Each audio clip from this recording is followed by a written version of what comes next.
ZEE5 ಇರುವಾಗ ನೀವು ನಿಮ್ಮ ನೆಚ್ಚಿನ ಶೋಗಳನ್ನ ಎಂದಿಗೂ ಮಿಸ್ ಮಾಡಿಕೊಳ್ಳುವುದಿಲ್ಲ. ಅದು ಸಂಪೂರ್ಣ ಉಚಿತವಾಗಿ.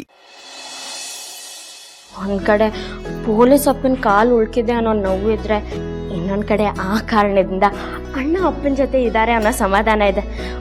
ಆದಷ್ಟು ಬೇಗ ಪೊಲೀಸ್ ಅಪ್ಪನ ಕಾಲು ಸರಿ ಹೋಗಿ ಅಣ್ಣನ ಮೇಲೆ ಕೋಪ ಮರೆತು ಇಬ್ರು ಒಂದಾಗ್ಬೇಕು. ಹಸ್ಬೆಂಡು, ನನ್ನ ಬಟ್ಟೆ ಎಲ್ಲ ಯಾಕ್ರಿ ಮಾಡಿಸ್ತಾ ಇದ್ದೀರಾ? ಏನಿದು ಹಸ್ಬೆಂಡು, ಕಷ್ಟಪಟ್ಟು ಬಟ್ಟೆ ಮಾಡಿಸಿದ್ರೆ ಕಿತ್ಕೊಂಡು ದರ್ಪದಿಂದ ಬಿಸಾಕ್ತಿದ್ದೀರಾ ಅಲ್ವಾ? ಇದು ತಪ್ಪಲ್ವಾ?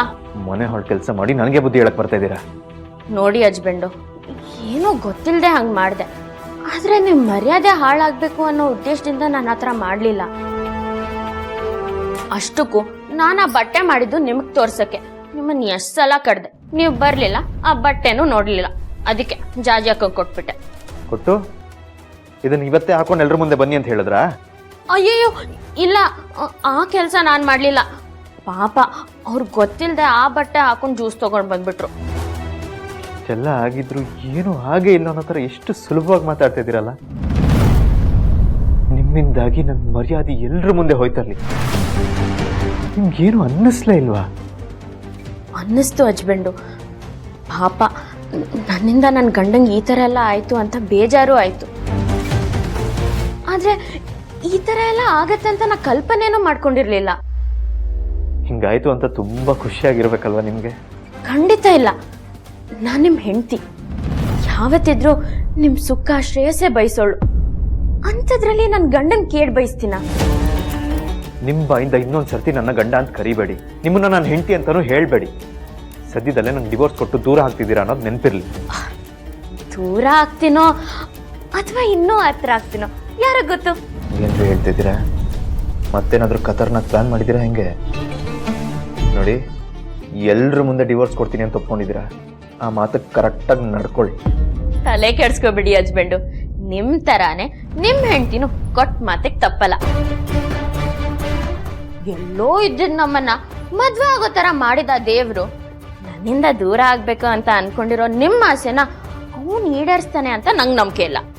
ಆ ದೇವರೇ ಬಂದು ನಿಮ್ಗೆ ಡಿವೋರ್ಸ್ ಕೊಡಬೇಡ ಅಂತ ಹೇಳಿದ್ರು ನಾನು ನನ್ನ ನಿರ್ಧಾರದಿಂದ ಹಿಂದೆ ಸರಿಯಲ್ಲ, ನೆನಪಿರಲಿ. ನಿಮ್ಮಿಂದ ದೂರ ಆಗಕ್ಕೆ ಇಷ್ಟ ಇಲ್ಲ ಅಂದ್ರೂ ದೇವ್ರ ಮೇಲೆ ಭಾರ ಹಾಕಿ ನಿಮ್ಗೆ ವಿಚ್ಛೇದನೆ ಕೊಡಕ್ಕೆ ಒಪ್ಕೊಂಡಿದ್ದೀನಿ. ನೋಡೋಣ, ಇನ್ನೂ ಸಮಯ ಇದೆ. ಪ್ರತಿ ಕ್ಷಣ ಬದಲಾಗೋ ಥರ ನಾಳೆ ಏನು ಬೇಕಾದರೂ ಆಗ್ಬೋದು. ಏನೇ ಆದರೂ ನಿಮ್ಮಿಂದ ದೂರ ಆಗಬೇಕು ಅನ್ಕೊಂಡಿರೋದನ್ನು ಯಾರಿಂದನೂ ತಪ್ಸಕ್ಕಾಗಲ್ಲ. ಆಯ್ತಾಯ್ತಾಯ್ತಾಯ್ತು, ಕೋಪ ಮಾಡ್ಕೋಬೇಡಿ. ದೂರ ಆಗೋವರ್ಗಾದ್ರೂ ಪ್ರೀತಿಯಿಂದ ಕನಿಕರದಿಂದ ಮಾತಾಡಿಸಿ ನೊಂದಿರೋ ಮನ್ಸು ಸ್ವಲ್ಪನಾದ್ರೂ ಖುಷಿ ಪಡುತ್ತೆ. ನೀವು ಜಾಸ್ತಿ ಮಾತಾಡದೆ ಸುಮ್ಮನೆ ನನ್ನ ರೂಮಿಂದ ಹೋಗ್ತಾ ಇರಿ. ಏನದು ಹಸ್ಬೆಂಡು, ನಿಮ್ಗೆ ವಿಚ್ಛೇದನ ಕೊಡ್ತೀನಿ ಅಂತ ಒಪ್ಕೊಂಡಿದ್ದೀನಿ ಹೊರತು ನಿಮ್ಮ ರೂಮಿಂದ ಆಚೆ ಹೋಗ್ತೀನಿ ಅಂತ ಒಪ್ಕೊಂಡಿಲ್ಲ. ನನ್ನ ಜೊತೆ ಬಾಳೋ ಯೋಗ್ಯತೆ ಇಲ್ದಿರೋರಿಗೆ ನನ್ನ ಜೊತೆ ಇರೋ ಯೋಗ್ಯತೆನೂ ಇಲ್ಲ. ಸುಮ್ಮನೆ ನಿಮ್ಮ ಗಂಟು ಮುಟ್ಟೆ ಕಟ್ಕೊಂಡು ಹೋಗ್ತಾ ಇರಿ. ಹೋಗಲ್ಲ.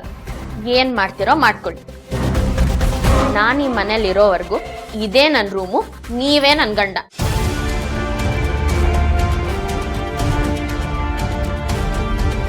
ಹಿಂಗೆ ಹೇಳಿದ್ರೆ ಕೇಳಲ್ಲ ನೀವು. ಯಾರ ತಿಳಿಸ್ಬೇಕು ಗೊತ್ತಿದೆ ನನಗೆ. ಹಸ್ಬೆಂಡು, ನೀವು ಯಾರನ್ನ ಕರೆಯೋಕೆ ಹೋಗ್ತಿದ್ದೀರಾ ಅಂತ ನನ್ಗೆ ಗೊತ್ತು. ನಿಮ್ಮ ಅಕ್ಕೆ ಹತ್ರ ನನ್ನ ಮೇಲೆ ಚಾಡಿ ಹೇಳಕ್ ಹೋಗ್ತಿದ್ದೀರಾ ಅಲ್ವಾ? ನಿಮ್ಮ ಮಾತೆ ಕೇಳ್ದೆ ಇರೋಳು ಇನ್ನು ಮೊದಕೆ ಮಾತು ಕೇಳ್ತೀನ? ಸಾಧ್ಯನೇ ಇಲ್ಲ. ಅವ್ರು ಮಾತ್ರ ಅಲ್ಲ, ಇನ್ಯಾರು ಬಂದು ಹೇಳಿದ್ರು ನಾನು ಈ ಜಾಗದಿಂದ ಕದಲಲ್ಲ.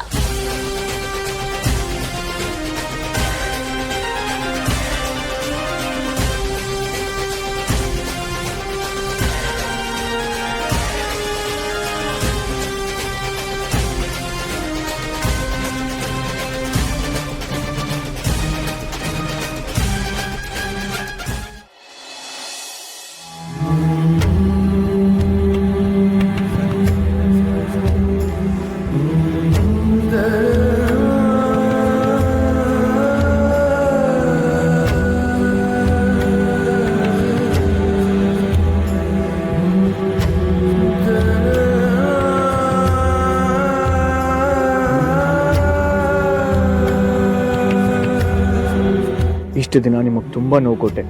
ನಿಮ್ಮ ಹೆಸರಿಗೆ ಕಳಂಕ ತರೋ ಕೆಲಸ ಮಾಡಿದೆ. ಆದರೂ ನನ್ನ ಮನೆ ಒಳಗೆ ಬಿಟ್ಕೊಂಡಿದ್ದೀರಾ. 3 ಹೊತ್ತು ಊಟ ಹಾಕ್ತಿದ್ದೀರಾ. ನಿಮ್ಮ ಋಣನ ಹೇಗೆ ತೀರಿಸ್ಬೇಕೋ ಗೊತ್ತಿಲ್ಲ ಸಾಹೇಬ್ರೆ. ದಯವಿಟ್ಟು ನಾನು ಮಾಡಿರೋ ತಪ್ಪನ್ನ ಕ್ಷಮಿಸಿ. ಒಂದಲ್ಲ ಒಂದಿನ ನೀವು ನನ್ನ ಹೆಮ್ಮೆಯಿಂದ ನನ್ನ ಮಗ ಅಂತ ಹೇಳಬೇಕು. ಆ ಥರ ಏನಾದರೂ ಮಾಡಿ ತೋರಿಸ್ತೀನಿ.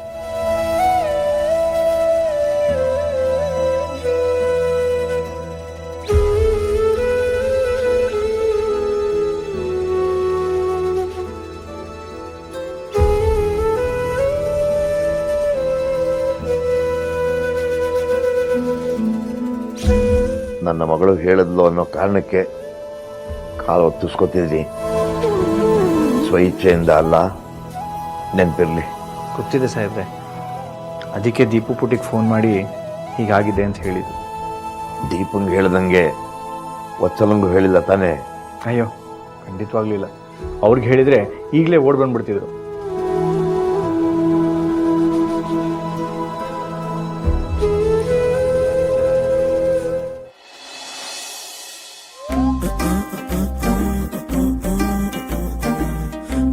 ಏ ಸುಕ್ಕು, ಯಾಕೆ ಅನ್ಸುಡ್ಬೇಕು ತರ ಈ ಕಡೆಯಿಂದ ಆ ಕಡೆ, ಆ ಕಡೆಯಿಂದ ಈ ಕಡೆ ಓಡಾಡ್ತಿದ್ಯಾ? ಯಾರ ಮೇಲೋ ತುಂಬಾ ಫ್ರಸ್ಟ್ರೇಷನ್ ಆಗಿದ್ದಂಗಿದೆ.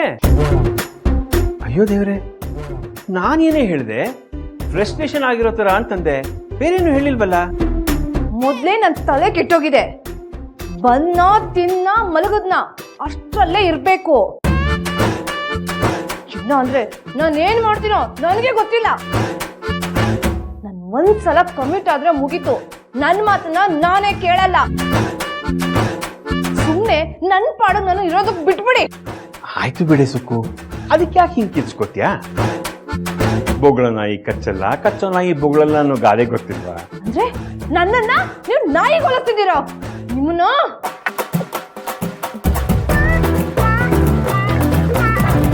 ತಲೆ ಕೆಳಗಡೆ ಇಟ್ಕೊಳ್ಳೋ ದಿಮ್ಮನ ತಲೆ ಮೇಲೆ ಎಸ್ದ್ರೆ ನಾನು ಹೆದರ್ಕೊಳ್ತೀನಿ ಅನ್ಕೊಂಡ್ಯಾ? ಏನ್ ಮಾಡ್ಬೇಕು ನೋಡಿದ್ರೆ ಆಗ್ಲೇ ನನ್ ಮಾತು ನೀವು ಕೇಳೋದು. ಬಿಡು, ಯಾಕೆ ಇಟ್ಕೊಂಡಿದ್ಯಾ? ಇಟ್ಕೊಂಡಿರೋದು ಬಿಡಕ್ಕಲ್ಲ, ಬುದ್ಧಿ ಕಲ್ಸಕ್ಕೆ. ಆ ಮನೆಯಾಳಿ ದೀಪನ್ ಮುಂದೆ ನನ್ನನ್ನೇ ಅವಮಾನ ಮಾಡ್ತೀರಾ? ಇಲ್ವೇ ಸುಕ್ಕು, ಸುಮ್ನೆ ಮಾತಿಗೆ ನೀನು ಉರಿಸ್ದೆ ಅಷ್ಟೇ. ಅವಳು ಮುಂದೆ ಉರ್ಸೋದಲ್ದೆ ಮತ್ತೆ ಇಲ್ಲಿ ಬಂದು ನಾನು ನುಡಿಸ್ತೀರಾ? ಎಷ್ಟೇ ಧೈರ್ಯ ನಿಮ್ಗೆ? ಏನೇ ಸುಕ್ಕು ನೀನು? ದೀಪ ಮೇಲಿರೋ ಕೋಪ ನನ್ ಮೇಲೆ ತೋರಿಸ್ತಾ ಇದ್ಯಾ? ಅದೇನೋ ಹೇಳ್ತಾರಲ್ಲ, ಕುಣಿಯಕ್ಕಾಗ್ದವರು ನೆಲ ಡೊಂಕು ಅಂದ್ರಂತೆ, ಹಾಗಾಯ್ತು ನಿನ್ ಕತೆ. ಇನ್ನೊಂದು ಮಾತಾಡಿದ್ರು ನಿಮ್ಮನ್ನ ಫುಟ್ಬಾಲ್ ತರ ಆಡ್ಬಿಡ್ತೀನಿ. ಆಯ್ತು ಬಿಡೆ, ಮಾತಾಡಲ್ಲ.